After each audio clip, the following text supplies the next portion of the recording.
the central government has made over the years in building and improving infrastructure has had a strong multiplier effect on the economy.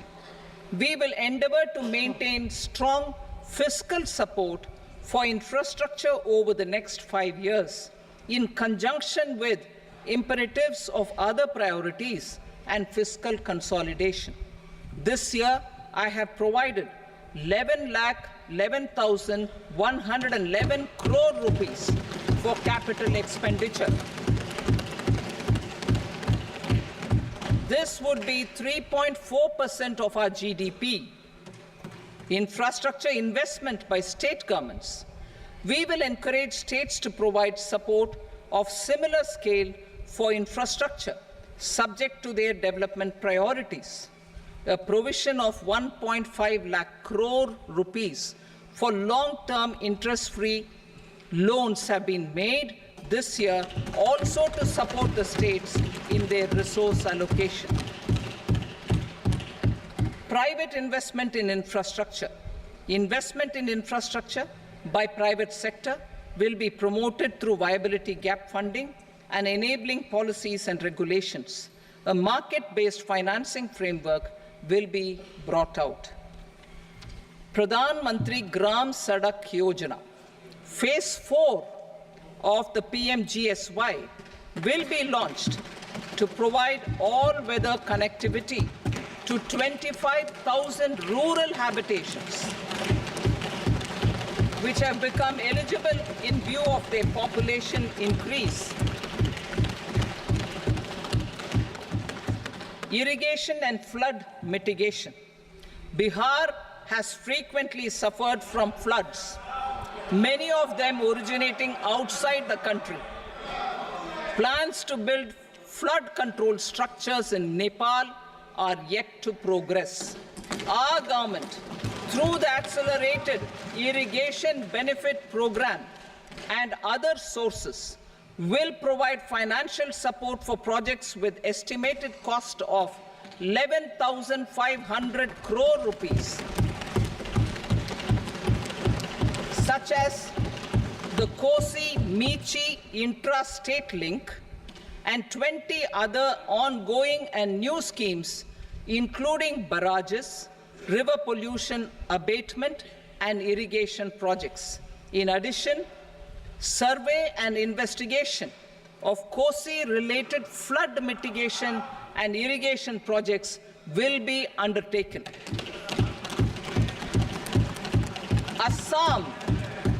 Assam grapples with floods every year by the Brahmaputra River and its tributaries originating outside India.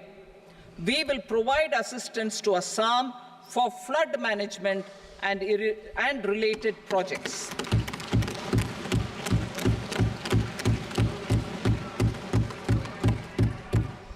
Himachal Pradesh suffered extensive losses due to floods last year. Our government will provide assistance to the state for reconstruction and rehabilitation through multilateral development assistance.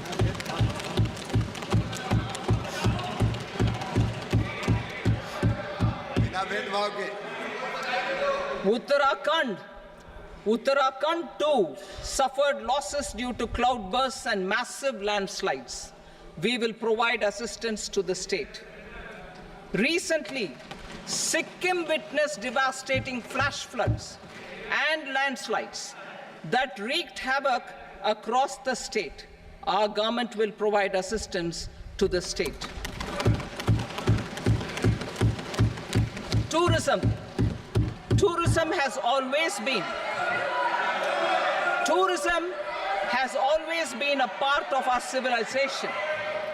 Our efforts in positioning India as a global tourist destination will also create jobs, stimulate investments, and unlock economic opportunities for other sectors.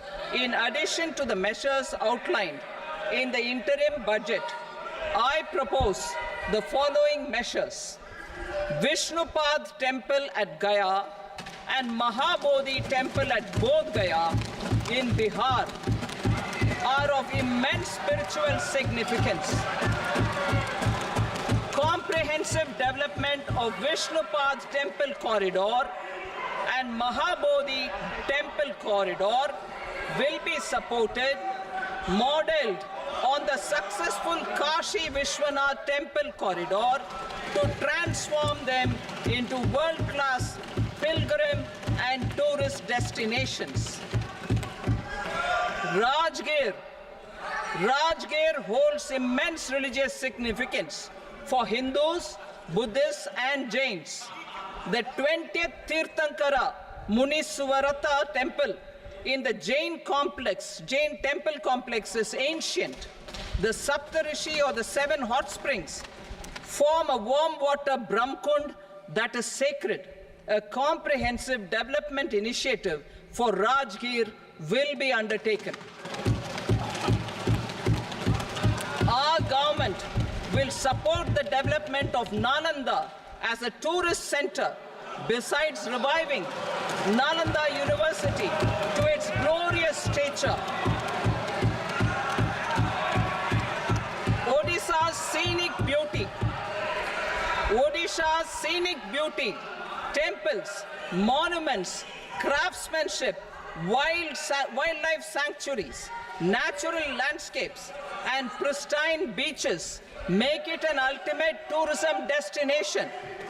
Our government will provide assistance for their development to Odisha as well.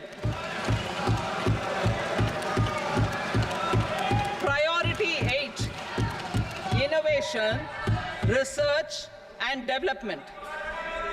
We will operationalize the Anusandhan National Research Fund for basic research and prototype development. Further, we will set up a mechanism for spurring private sector-driven research and innovation at commercial scale with a financing pool of 1 lakh crore rupees in line with the announcement in the interim budget. Space economy.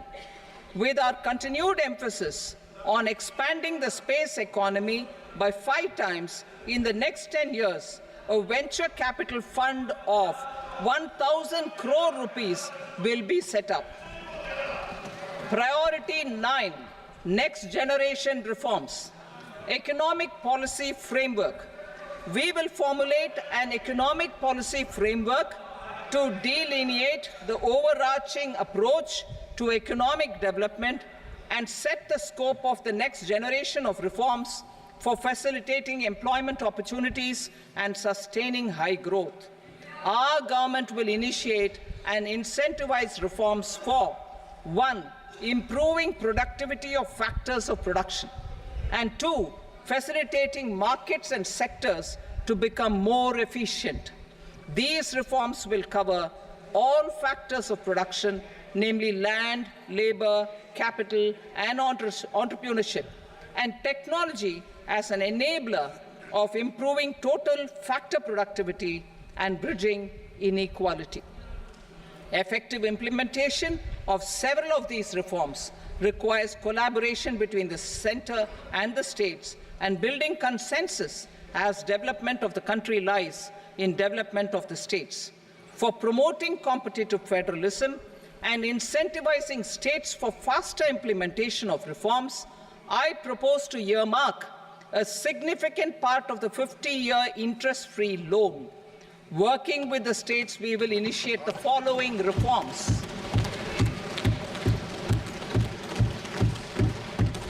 Land-related reforms and actions, both in the rural and urban areas, will cover land administration, will cover 1. Land administration, planning and management, and 2. Urban planning usage and building bylaws. These will be incentivized for completion within the next 3 years through appropriate fiscal support. Rural land-related actions. Rural land-related actions will include 1.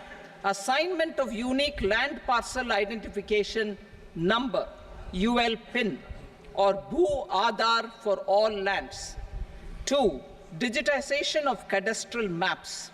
3. survey of subdivisions, survey of map subdivisions as per current ownership.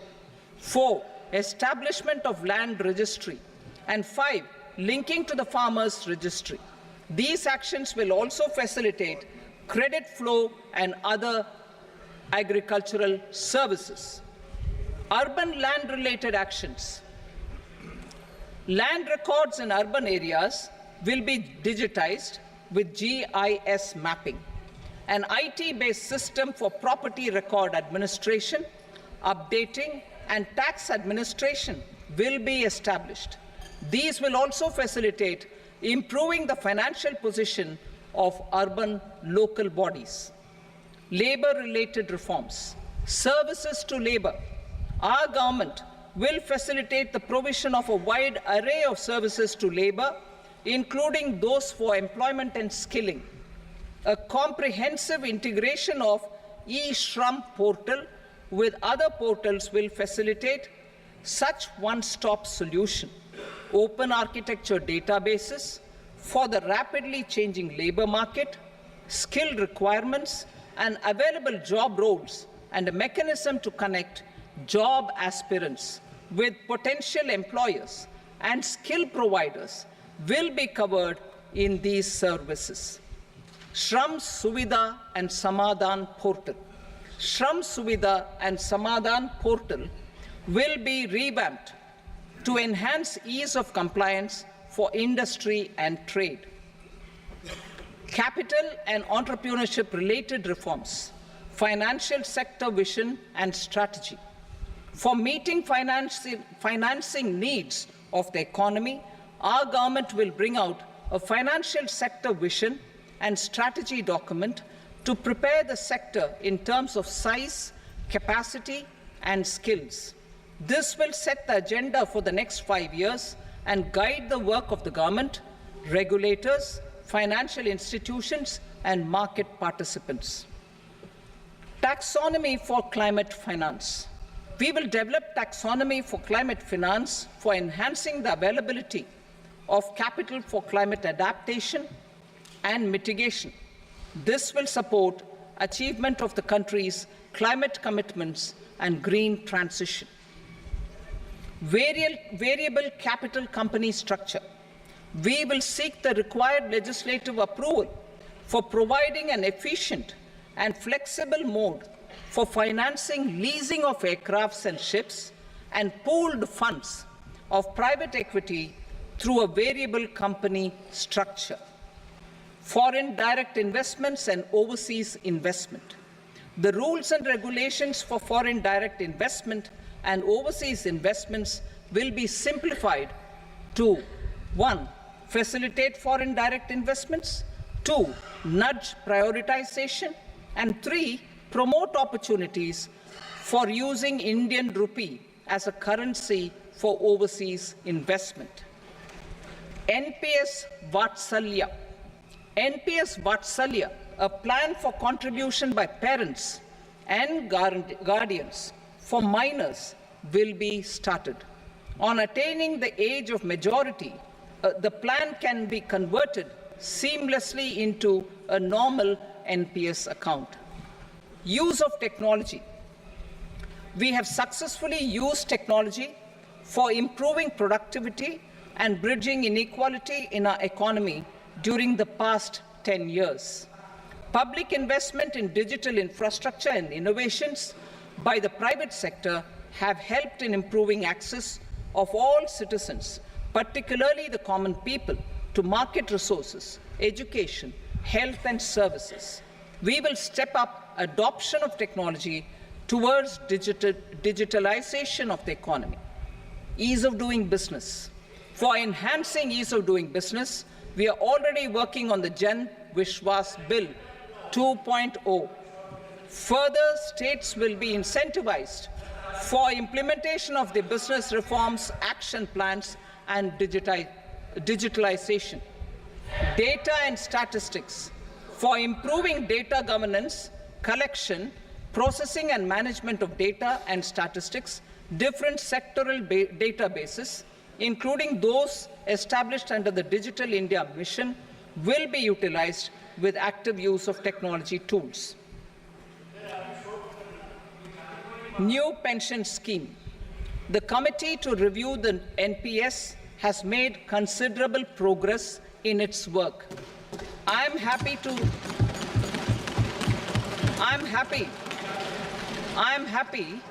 that the staff side of the National Council of the Joint Consultative Machinery for Central Government Employees has taken a constructive approach. A solution will be evolved which addresses the relevant issues while maintaining fiscal prudence to protect the common citizens. Budget estimates for 24-25. For the year 24-25, total receipts other than borrowings and the total expenditure are estimated at 32.07 lakh crore rupees and 48.21 lakh crore rupees respectively. The net tax receipts are estimated at 25.83 lakh crore rupees. The fiscal deficit is estimated at 4.9% of the GDP. The gross and the net market borrowings through dated securities during 24-25 are estimated at 14.01 lakh crore rupees and 11.63 lakh crore rupees respectively. Both will be less than that in 23-24. The fiscal consolidation path announced by me in 2021 has served our economy very well, and we aim to reach the deficit below 4.5% next year. The government is committed to staying the course. From 2026-27 onwards, our endeavor will be to keep the fiscal deficit each year such that the central government's debt will be on a declining path as percentage of GDP. I will now move to Part B.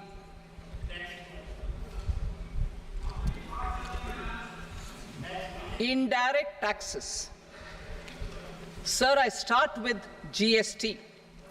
It has decreased tax incidence on the common man, reduced compliance burden and logistics cost for trade and industry, and enhanced revenues of the central and the state governments. It is a success of vast proportions. To multiply the benefits of GST, we will strive to further simplify and rationalize the tax structure and endeavor to expand it to the remaining sectors. My proposals for customs duties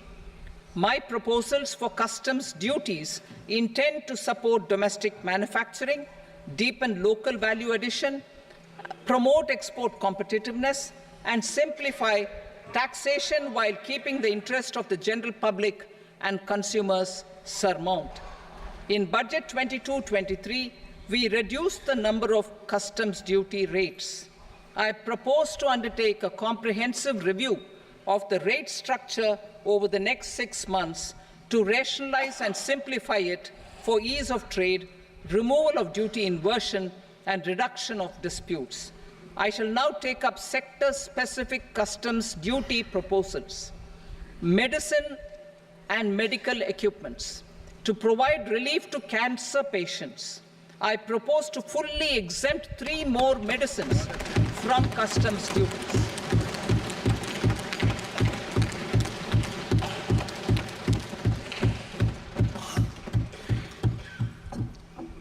I also propose changes in the BCD on X-ray tubes and flat panel detectors for use in medical X-ray machines under the phased manufacturing program so as to synchronize them with the domestic capacity addition. Mobile phone and related parts. With a 3-fold increase in domestic production and almost a 100-fold jump in exports of mobile phones over the last 6 years, the Indian mobile industry has matured. In the interest of consumers, I now propose to reduce the BCD on mobile phone, mobile PCBA, and mobile charger to 15%. Critical minerals. Minerals such as lithium, copper, cobalt, and rare earth elements are critical for sectors like nuclear energy, renewable energy, space, defense, telecommunications, and high-tech electronics. I propose to fully exempt customs duties on 25 critical minerals and reduce BCD on 2 of them.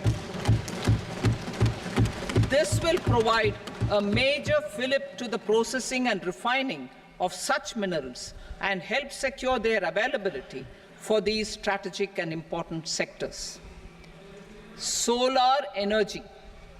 Energy transition is critical in the fight against climate change.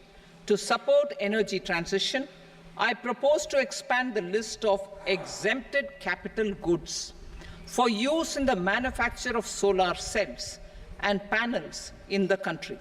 Further, in view of sufficient domestic manufacturing capacity of solar gas, glass, and tinned copper interconnect, I propose not to extend the exemption of custom duties provided to them. Marine products. India's seafood exports in the last financial year touched an all-time high of more than 60,000 crores of rupees. Frozen shrimp accounted for about 2/3 of these exports. To enhance their competitiveness, I propose to reduce BCD on certain broodstock, polychaete worms, shrimp, and fish feed to 5%.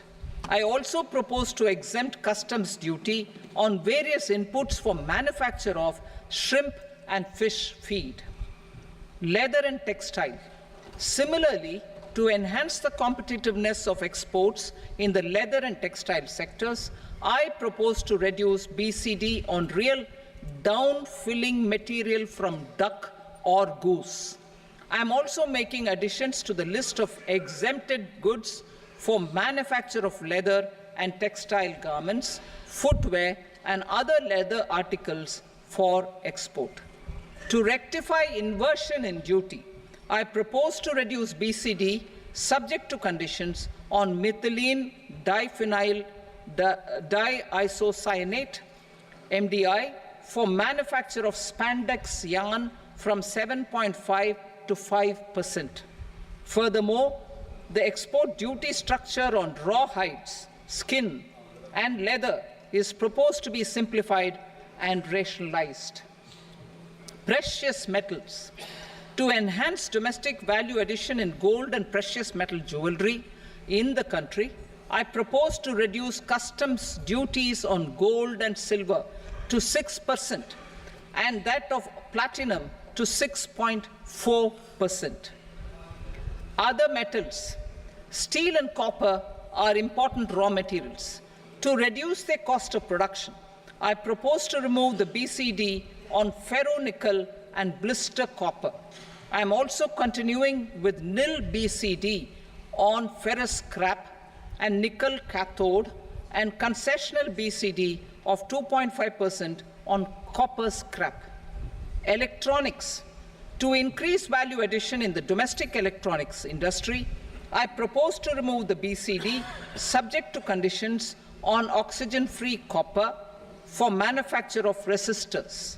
I also propose to exempt certain parts for manufacture of connectors. Chemicals and petrochemicals. To support existing and new capacities in the pipeline, I propose to increase the BCD on ammonium nitrate from 7.5% to 10%. Plastics. PVC flex banners are non-biodegradable and hazardous for environment and health. To curb their imports, I propose to raise the BCD on them from 10 to 25%. Telecommunication equipment. To incentivize domestic manufacturing, I propose to increase the BCD from 10 to 15% on PCBA of specified telecom equipment. Trade facilitation. To promote domestic aviation and boat and ship MRO, I propose to extend the period for export of goods imported for repairs from 6 months to 1 year. I'll read that again. To promote domestic aviation and boat and ship maintenance, repair and operations, I propose to extend the period for export of goods imported for repairs from 6 months to 1 year. In the same vein, I propose to extend the time limit for re-import of goods for repairs under warranty from 3 to 5 years. I now move to direct taxes. We will continue our efforts to simplify taxes, improve taxpayer services, provide tax certainty, and reduce litigation while enhancing revenues for funding the development and welfare schemes of the government. It has been our endeavor to simplify taxation. We have taken a number of measures in the last few years, including introduction of simplified tax regimes without exemptions and deductions for corporate tax and for personal income tax. This has been appreciated by taxpayers. 58% of corporate tax came from the simplified tax regime in the financial year 22-23. Similarly, as per data available till now, for the last fiscal, more than 2/3 have availed the new personal income tax regime. Comprehensive review of the Income Tax Act. I am now announcing a comprehensive review of the Income Tax Act 1961. The purpose is to make the Act concise, lucid, easy to read and understand. This will reduce disputes and litigation, thereby providing tax certainty to the taxpayers. I will also bring down the demand embroiled in litigation. It is proposed to be completed in 6 months. A beginning is being made in the Finance Bill by simplifying the tax regime for charities, tedious rate structures, provisions of reassessment and such provisions, and capital gains taxation. Simplification for charities and tedious. Two tax exemption regimes. The two tax exemption regimes for charities are proposed to be merged into one. The 5% tedious rate on many payments is being merged into the 2% tedious rate, and the 20% tedious rate on repurchase of units by mutual funds or UTI is being withdrawn. Tedious rate on e-commerce operators is proposed to be reduced from 1 to 0.1%. Moreover, credit of TCS is proposed to be given in the TDS to be deducted on salary. Further, I propose to decriminalize delay for payment of TDS up to the due date of filing statement for the same.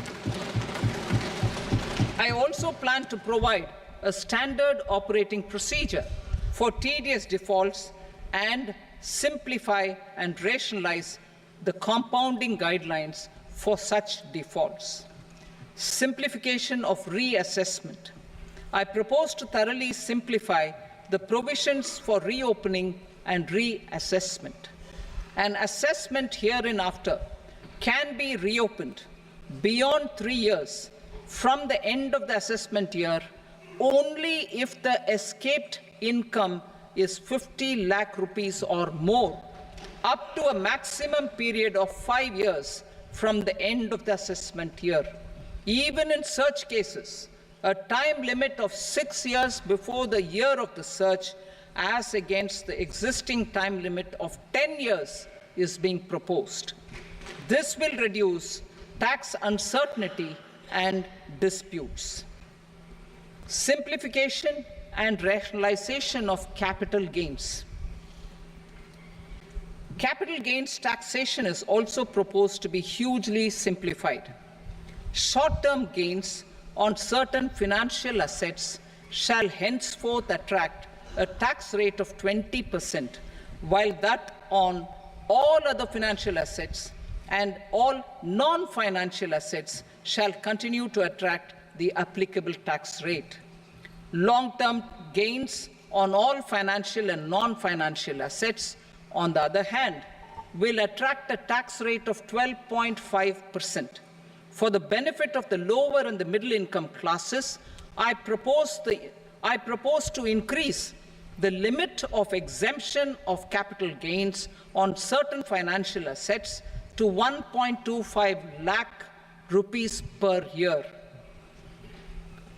Listed financial assets held for more than a year will be classified as long-term, while unlisted financial assets and all non-financial assets will have to be held for at least 2 years to be classified as long-term. Unlisted bonds and debentures, debt mutual funds, and market-linked debentures, irrespective of holding period, however, will attract tax on capital gains at applicable rates. Taxpayer services. All the major taxpayer services under GST and most services under customs and income tax have been digitalized. All remaining services of customs and income tax, including rectification and order giving effect to appellate orders, shall be digitalized and made paperless over the next 2 years. Litigation and appeals. While our concerted efforts to reduce pendency of appeals at various appellate fora are beginning to show good results, it will continue to engage our highest attention.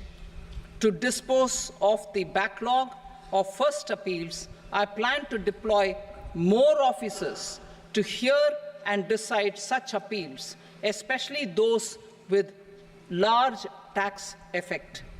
For resolution of certain income tax disputes pending in appeal, I am also proposing Vivad Se Vishwas Scheme 2024. Further, I propose to increase monetary limits for filing appeals related to direct taxes, excise, and service tax in the tax tribunals, high courts, and Supreme Court to 60 lakh rupees, 2 crore rupees, and 5 crore respectively. With a view to reduce litigation and provide certainty in international taxation, we will expand the scope of safe harbor rules and make them more attractive. We will also streamline the transfer pricing assessment procedure. Employment and investment. I have a few proposals to promote investment and foster employment. First of all, to bolster the Indian startup ecosystem, boost the entrepreneurial spirit, and to support innovation, I propose to abolish the so-called angel tax for all classes of investors. Second, there is tremendous potential for cruise tourism in India. To give a fillip to this employment-generating industry, I am proposing a simpler tax regime for foreign shipping companies operating domestic cruises in the country. Third,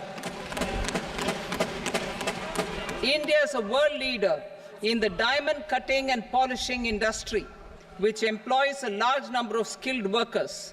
To further promote the development of this sector, we would provide for safe harbor rates for foreign mining companies selling raw diamonds in the country.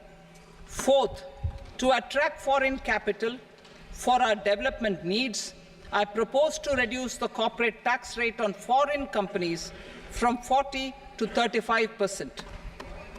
Deepening the tax base. I have a couple of proposals for deepening the tax base.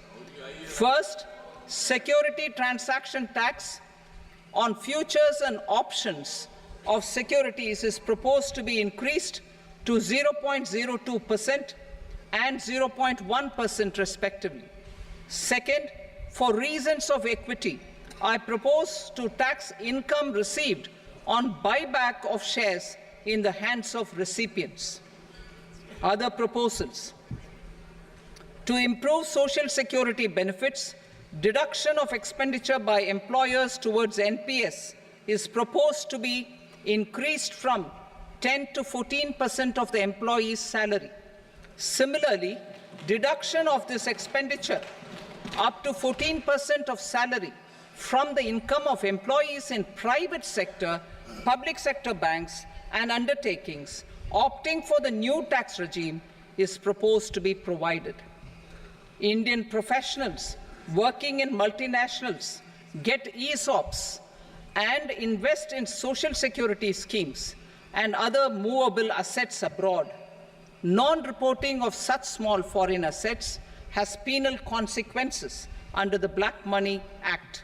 Such non-reporting of movable assets up to 20 lakh rupees is proposed to be depenalized. Other major proposals in the finance bill relate to withdrawal of equalization levy of 2%, expansion of tax benefits to certain funds and entities in IFSCs, and immunity from penalty and prosecution to Benamidar on full and true disclosure so as to improve conviction under the Benami Transaction Prohibition Act 1988. Personal income tax. Coming to personal income tax rates, I have two announcements to make for those opting for the new tax regime. First, the standard deduction for salaried employees is proposed to be increased from 50,000 to 75,000 rupees.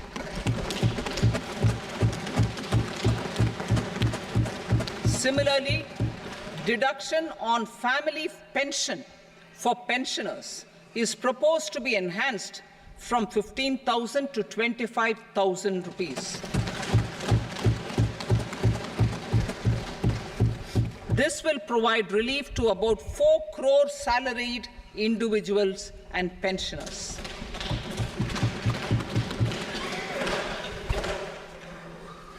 Second, in the new tax regime, the tax rate structure is proposed to be revised as follows: 0 to 3 lakh rupees, nil; 3 to 7 lakh rupees, 5%; 7 to 10 lakh rupees, 10%; 10 to 12 lakh rupees, 15%; 12 to 15 lakh rupees, 20%; and above 15 lakh rupees, 30%.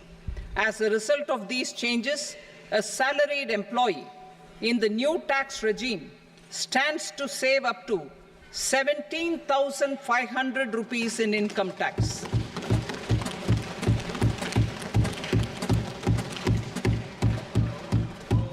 Apart from these, I am also making some other changes as given in the annexure. As a result of these proposals, revenue of about 37,000 crore, that is 29,000 crore in direct taxes and 8,000 crore in indirect taxes, will be foregone, while revenue of about 30,000 crore rupees will be additionally mobilized. Thus, the total revenue foregone is about 7,000 crores annually. Mr. Speaker, sir, with this, I commend the budget to this august House. Jai Hind.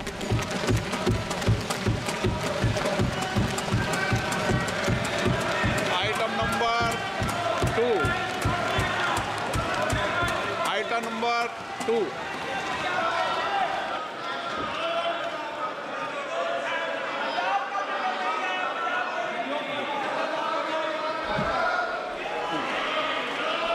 Sir, with your permission, I rise to lay on the table the following statements under Section 3 of the Fiscal Responsibility and Budget Management, FRBM Act 2003, Medium-Term Fiscal Policy cum Fiscal Policy Strategy Statement, and Macroeconomic Framework Statement. Item number 3. Sir, with your permission, I rise to move for leave to introduce the Finance Number 2 Bill 2024. प्रश्न ये कि विधेयक को पुनर्स्थापित करने की अनुमति प्रदान की जाए। जो सदस्य इसके पक्ष में हाँ कहें, जो सदस्य विरोध में ना कहें, मेरे विचार में निर्णय हाँ वालों के पक्ष में अनुमति प्रदान की जाती है। माननीय मंत्री जी, अब विधेयक पूरा स्थापित करें। Sir, I introduce the bill. Item number 4, The Union Territory of Jammu and Kashmir budget. Sir, I rise to present a statement, Hindi and English versions, of the estimated receipts and expenditure of the Union Territory of Jammu Kashmir for the year 24-25. सभा की कार्रवाई कल बुधवार दिनांक 24 जुलाई 2024 को प्राप्त 11 बजे तक के लिए स्थगित की जाती है।